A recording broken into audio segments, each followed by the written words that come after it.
Bonjour à vous. Aujourd'hui, je vous propose un article sur la sagesse des émotions.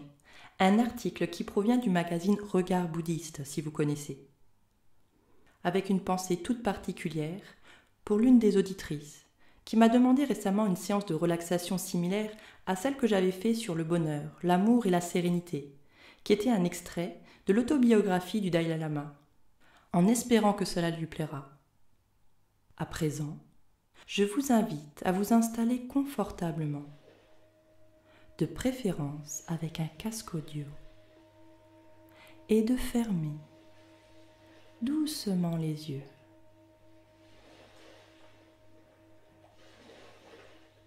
Laissez-vous ressentir chaque partie de votre corps sur le sol ou sur le lit, chaque point de contact, et laissez chaque partie de votre corps se détendre de plus en plus. Inspirez profondément et soufflez toutes les tensions physiques et mentales de votre tête.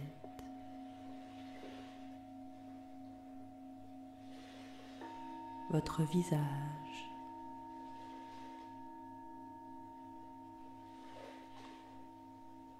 sentez votre visage qui se détend.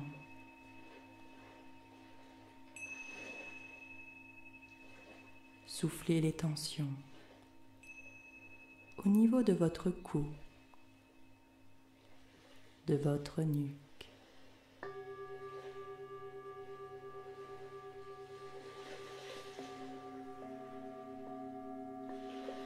Vos épaules qui se relâchent et se déposent agréablement.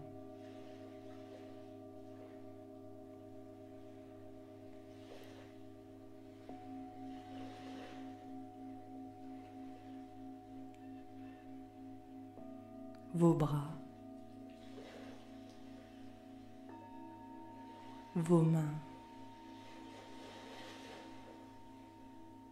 jusqu'au bout des doigts.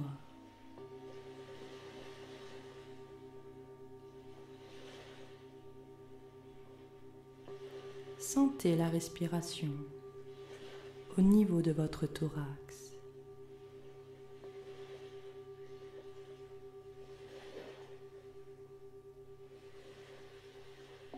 Sentez comme chaque expiration élargit votre dos sur le sol.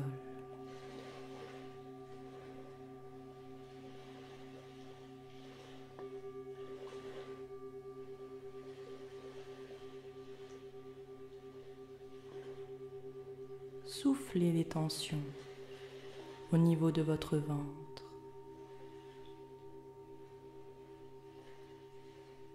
Sentez-le se gonfler et se dégonfler à chaque respiration.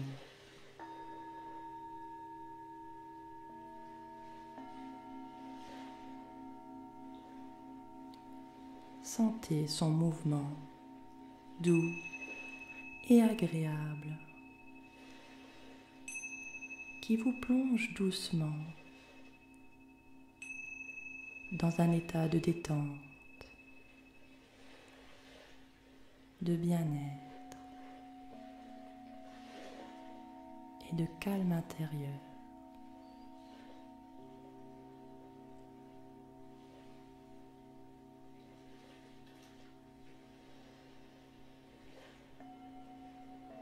Sentez la partie inférieure de votre corps qui se relâche.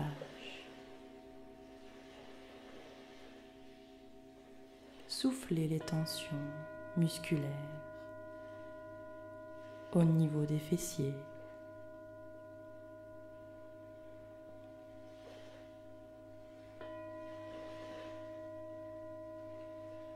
Des cuisses.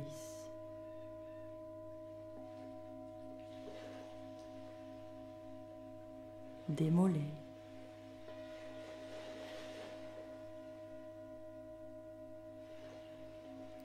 jusqu'au bout des pieds.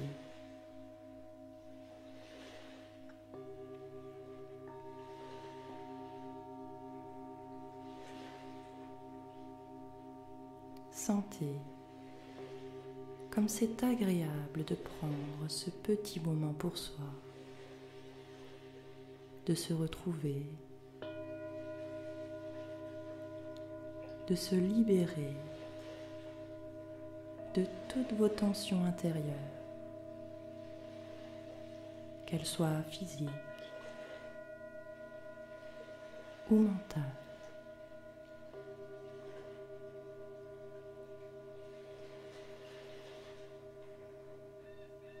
Tout votre corps complètement détendu, déposé, et votre esprit en paix.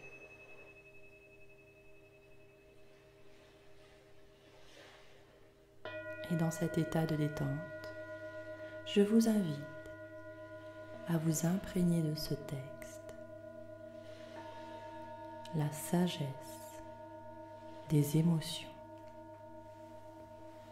Les émotions font partie intégrante de l'être et de la vie, mais pour autant, elles ne doivent en aucun cas vous posséder. Comme nous le disons dans le bouddhisme, elles vont et viennent, telles des nuages dans le ciel ou des rides à la surface d'un lac. Nous devrions être reconnaissants de nos émotions, car elles nous enrichissent, nous aident à nous rapprocher des gens et sont souvent riches d'enseignements. Mais nous devons garder à l'esprit que notre véritable nature n'est pas définie par nos émotions, ce qui ne signifie pas pour autant que nous devons les ignorer ou les rejeter de quelque façon que ce soit, mais simplement que nous pouvons être suffisamment sereins et confiants pour les laisser venir et les laisser repartir au lieu de nous y cramponner. On raconte que le Bouddha était assis sous un arbre la nuit où il devait connaître l'éveil, quand des forces maléfiques lui lancèrent des flèches pour distraire son attention et l'empêcher d'y parvenir. Mais son esprit était si vigilant, si réceptif, qu'il réussit à changer les flèches en fleurs. Il en va de même de notre esprit. Soit nous laissons nos émotions devenir des flèches qui risquent de nous blesser, soit nous nous exerçons à les changer en fleurs. À mesure que nous accroissons notre vigilance, nous parvenons à stopper net la colère ou changer la jalousie en sollicitude et en compassion, par exemple. Les 5 émotions douloureuses dont vous connaissez bien sont les suivantes: la colère, la jalousie, l'orgueil, l'attachement et l'incompréhension. Nous allons voir tout d'abord la colère. La colère porte atteinte à notre état psychologique. Quand nous sommes en colère, nous ne sommes plus en mesure de raisonner, tant et si bien que lorsque 2 personnes qui se disputent cèdent à la colère, ils ne tardent pas à oublier la cause de leur dispute. S'il est impossible de maîtriser ce qui a la faculté de déclencher notre colère en dehors de nous, en revanche, nous pouvons facilement maîtriser mentalement celle-ci. Ce n'est pas parce qu'on vous dit que vous êtes laid que vous le deviendrez, ni parce qu'on accuse de voler que vous deviendrez un voleur. Pourquoi donc vous énerver ainsi ou vous mettre sur la défensive? Si quelqu'un dirige sa colère contre vous, vous pouvez essayer de pratiquer la compassion en comprenant que sa colère l'a mis hors de lui et l'empêche de raisonner. Ce n'est peut-être pas facile, mais c'est à vous de voir si vous préférez le suivre dans sa colère et vous éloigner de votre nature profonde, ou tenter une approche différente. Et quand vous aurez vu tout ce que cela vous apporte de savoir dominer votre colère, comment vous avez l'esprit en paix comment vous vous entendez mieux avec votre famille, comment vous savez garder votre calme dans des situations qui vous irritaient au plus haut point, tout l'amour que vous recevez en retour. J'espère que vous voudrez continuer à pratiquer. Il suffit pour cela de quelques minutes de méditation par jour pour que l'esprit se détende peu à peu. En contemplant les émotions qui vont et viennent, vous trouverez le souffle nécessaire pour vous arrêter dans le feu de la dispute et voir votre colère et votre contrariété telles qu'elles sont, au lieu de les laisser vous dévorer. Le but est de suspendre tout jugement et se contenter d'observer. En pratiquant, vous apercevrez alors que dans la vie de tous les jours, vous pouvez mettre de côté vos jugements et vous montrer plus tolérant. Les remèdes à la colère sont la compassion et la tolérance. La jalousie. En chacun de nous sommeille un enfant de 7 ans qui vérifie en permanence si on en a plus que lui. La jalousie est la pensée qui nous empêche de profiter pleinement de ce que l'on a. À force de nous inquiéter et convoiter ce que possèdent les autres, nous ne savons plus apprécier ce que nous avons déjà. Les sentiments de jalousie perturbent et agitent l'esprit et sont le signe qu'il est temps de détourner le projecteur des autres pour le braquer sur nous-mêmes. D'où vient l'insécurité qui nous pousse à envier les autres au lieu de nous réjouir pour eux et les soutenir? Il est important d'agir de façon positive dans le seul but de rendre service aux autres, au lieu d'être motivé par la jalousie.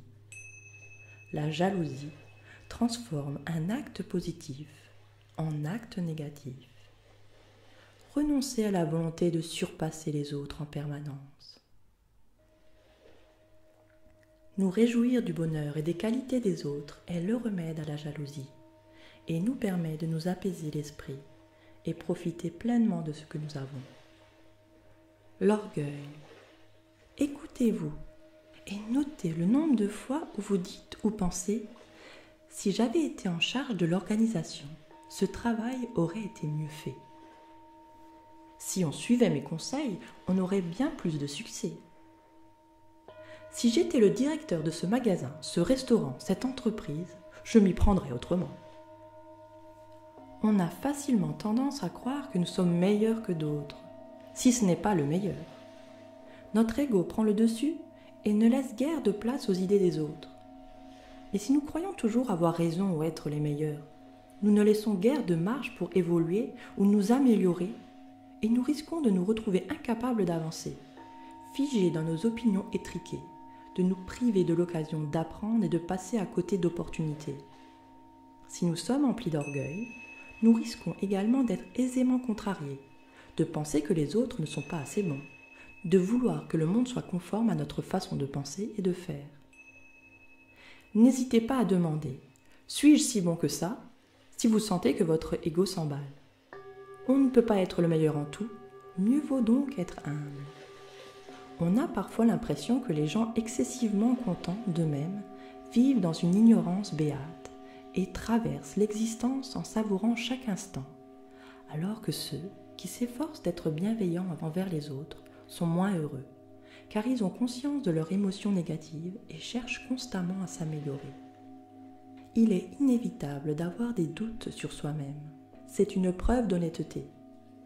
Si vous en tenez compte, cela vous permet de devenir plus réceptif, plus vigilant, et vous donne ainsi la possibilité d'être plus heureux et de vous apaiser l'esprit.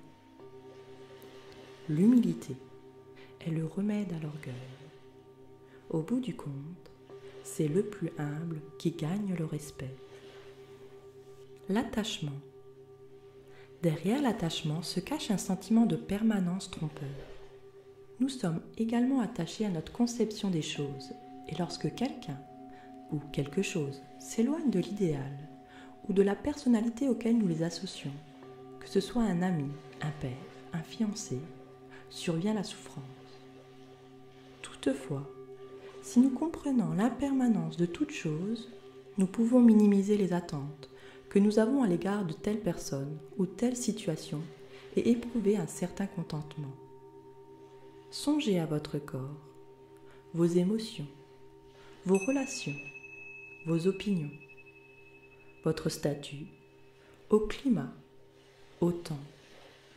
Vous comprendrez l'impermanence de toute chose. C'est le remède de l'attachement. L'incompréhension. La principale cause de souffrance psychologique est l'incompréhension. En d'autres termes, l'idée que tout est exactement comme nous le percevons. Une vieille légende bouddhiste raconte qu'en rentrant chez lui, un soir, un homme voit à la lueur du crépuscule un serpent au milieu du chemin, juste devant lui. Il sursaute, effrayé, le cœur battant, l'esprit en alerte. Mais en regardant de plus près, il s'aperçoit qu'il s'est trompé. Ce n'est pas un serpent, mais une corde. Soulagé, se moquant de lui-même, il enjambe la corde et en baissant les yeux, s'aperçoit que c'est en réalité un collier de pierres précieuses. Il est naturel d'émettre des suppositions dans la vie. Mais sans la compréhension, nous prenons toutes nos suppositions pour la réalité. Et nous risquons alors de passer à côté du collier de pierres précieuses qui est devant nous, en le prenant pour un serpent.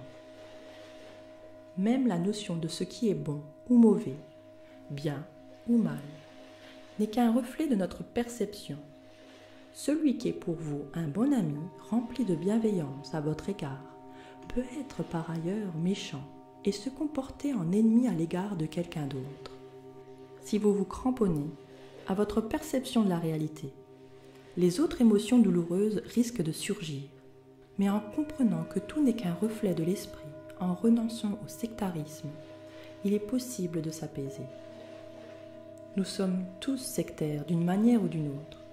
Nous sommes excessivement attachés à notre perception, à notre conception de ce qui est bien ou mal, beau ou laid, ce qui nous plaît ou nous déplaît. La sagesse et la compassion sont les remèdes à l'incompréhension. En exerçant notre esprit, nous pouvons découvrir certains remèdes à cet attachement avide, mais tant que notre esprit est sous l'emprise de ces 5 poisons, nous ne pouvons jamais être véritablement heureux ou avoir l'esprit en paix. Pour cela, le plus facile est de développer notre capacité à penser et agir positivement. L'amour et la compassion figurent parmi les pensées positives les plus puissantes. Lorsqu'on aime quelqu'un, on pense moins à soi-même et on devient moins égoïste en voulant le bonheur de l'autre. Tant que cette pensée est présente, le bonheur perdure. À mesure que l'on élargit cet amour à l'égard d'une personne pour englober la famille et les amis, les collègues, les voisins et peu à peu tout le monde, nous laissons de moins en moins de place aux émotions douloureuses. Nous sommes reconnaissants envers nos parents pour tout leur amour et la bonté de nous avoir donné la vie et nous avoir élevés dans ce monde. Et tandis que grandit en nous ce respect envers nos parents, nos professeurs, nos aînés, et petit à petit tous les autres, nous commençons à créer une société où nous serons également respectés et aimés en retour. N'ignorez pas vos émotions. Porter un regard neutre sur nos émotions nous permet de nous en libérer. Si on nous incite constamment à nous sentir coupables ou honteux de nos émotions, nous sommes incapables de les considérer avec lucidité et il nous sera plus difficile de nous en défaire. Les émotions refoulées restent présentes, bouillonnant sous la surface, et si nous essayons de les étouffer ou d'enfuir celles qui nous déplaisent, nous y sommes enchaînés et elles finissent par devenir des obstacles ou nous empêcher de profiter de la vie. Elles sont source d'agitation dans notre esprit et dans notre cœur. De même, lorsque nous cédons à des émotions telles que l'orgueil ou la colère, nous nous retrouvons piégés et nous nous identifions à cette émotion. Je suis en colère. Tirez de vos regrets tout ce que vous pourrez. N'étouffez jamais votre chagrin.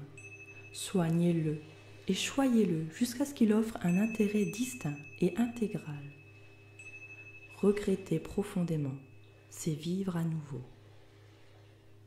Certains disent que la méditation les laisse en proie à une multitude d'émotions pénibles ou bouleversantes, et que lorsqu'ils n'en font pas, ils se sentent mieux, moins vulnérables. En méditant, ils ont l'impression d'ouvrir la boîte de Pandore. Mais sans cette prise de conscience, il est impossible d'être apaisé ou détendu. On se contente d'étouffer ses émotions. En y étant attentif, vous pourrez réellement vous laisser aller avec confiance à votre nature. Au fond de vous-même, vous saurez que vous êtes quelqu'un de bien. Nos émotions mènent à la sagesse, au rapprochement et à la compassion. Elles nous permettent de ressentir de la douleur, de l'affection profonde, de nous mettre à la place des autres, de tomber amoureux, d'être inspiré et d'accomplir de grandes choses. Elles peuvent même conduire à une meilleure compréhension. Elles sont essentielles pour savoir qui nous sommes. La vie est créée par le désir, et c'est la raison pour laquelle il est si important d'être à même de comprendre. Le désir peut être une chose extraordinaire, mais il est important de savoir d'où il provient.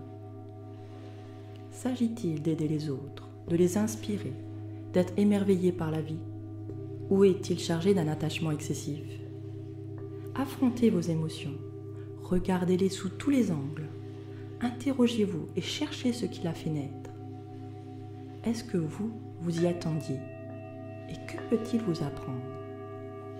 Si nous ne nous donnons pas le temps de nous laisser aller et de nous défaire des chimères de notre esprit, nous risquons de nous discréditer nous-mêmes en disant « Je suis quelqu'un de très colérique, je suis quelqu'un de très jaloux ».